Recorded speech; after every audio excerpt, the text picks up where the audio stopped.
मेरे बच्चे लो जी वधिया लच्छे खंड गुलाब वाले लच्छे बड़े मजेदार लच्छे रोटियां तो लच्छे ते गुलाब वाले लच्छे मजेदार बच्चियां दे दिल दा वालेकुम सलाम भाजी मेरा शहर का काम ये मैंने को वाला सा होता है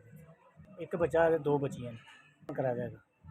भाजी 200 रुपये सानू चीनी पिछे लग जाता मेरे घर दी ठीक नहीं है लत्ता तो मजदूर है जी तुर फिर नहीं सकती दो बच्चियां एक बच्चा दो जी सी आप 5 जी हैं ते मेरे मजदूर ने तुर फिर नहीं सकते एक जगह तो सुबह में भाग उन्होंने आ जाना तो फिर शामी जाकर उन्होंने बच्ची ब्याह दी थी बच्ची अपने घर वाली 6,000 रुपया टोटल हो जाता है कल्ला ही भाजी 1200 800 1200 900 10 जिन्नी भी बाइज होती है जिन्नी भी लगती रात सुबह में 8 बजे निकलना वा रात में 8 बजे तक 9 बजे तक बाहर रहना 9 बजे तक बाहर रहना रोटी कमा के लानी बच्चियों वास्ते मिलाट का इंतजाम रखे है मेरे जे खलो के मैं सौदा बेच सकता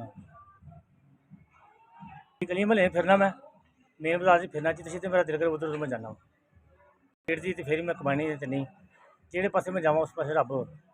अल्लाह पाक मैनू रोटी दे दिंदा बहुत शुक्रिया जिन्हें भी मेरी मदद की जिन्हें भी की 4,000 मैनू भेजा अल्लाह पाक नूं होर दे अल्लाह पाक नूं दुआवां दित्तियां अल्लाह पाक बहुत बहुत देन चलो जिन्हें भी मेरी मदद की अल्लाह पाक नूं तंदुरुस्ती दे अल्लाह पाक उहदा कारोबार ज़्यादा वो बच्चों च रोटी की बरकत पाए